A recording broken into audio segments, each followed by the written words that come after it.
Hi everyone, it's Dr. Lacie, Cat Care Center of Baton Rouge. Hope you're doing well. So this is another Dr. Lacie's Favorite Things video. So we talked about the water, we talked about the safe places. We're going to bring in the next group of environmental pillars that are really, really important for an appropriate, cat-friendly, happy feline environment. And that's going to be, again, we're going to go back to pillar number 2, which is providing key environmental resources. And one of those things is scratching services. So remember from the other one, we talked about this not only being a safe place, a good holiday gift, but also it has a scratching service in there. Cats do need to scratch for several reasons. One, they do have pheromone deposits in their claws and in there's some little glands around their digits down there where they actually mark their environment, so that's very necessary for that, as well as shedding their sheaths, the external little layers on their nails that need to come off, and stretching their hunting muscles, which are very important for this species. So, cardboard or corrugated cardboard, and these are in the shape of a nice little Christmas tree, tend to be a favorite among all ages of cats. The one caveat is you have to be careful if your cat likes to eat this stuff, because these would not be appropriate then, because those can cause an upset tummy. So you would want to use something more like sisal rope, which they do make some wonderful freestanding sisal rope scratchers. But I just thought my cats love this. I never pass up an opportunity in my house for Rafe, Fred, Bunny, and Adam to get a nice gingerbread house. So they hide, but they also use this as a scratching service. And it's really funny to watch them interact with each other.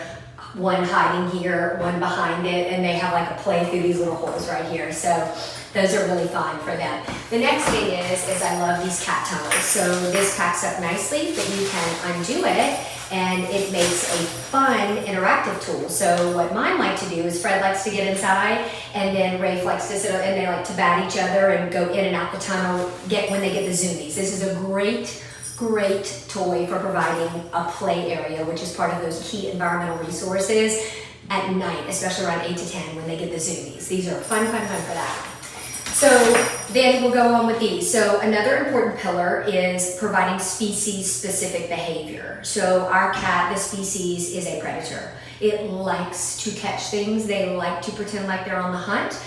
This is a burbot right here. These are fun for them too. They kind of feel like real rodents, which is one of their biggest preys. They love to play with these throughout the house. Mine swat them, jump on them, do all those things. This is a kick stick. This is a Christmas themed kick stick with catnip in it. I find these are really good for these young cats, especially the younger kittens and young adult adolescents, where they like to grab, bite, and then do the bunny kick.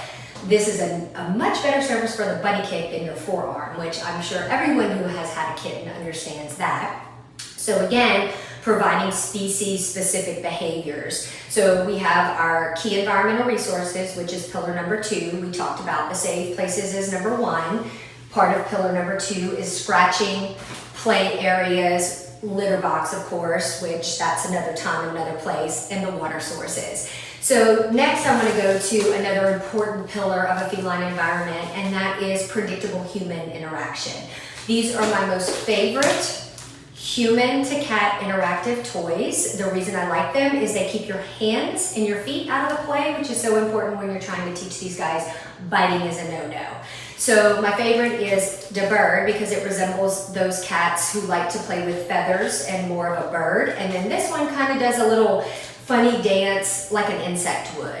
These are my 2 favorite ones. These are not meant to be left out at all times. This is strictly for human-cat interaction. So it covers that pillar number 4, predictable human-cat interaction. The last thing I want to talk about is going back to the feeding. So there is a movement in the cat to feed them more like the species that they were intended, which is 4 to 6 meals a day. And sort of a no-bowl feeding system, because the bowl, it kind of leaves food out at all times. They don't have to work for their food.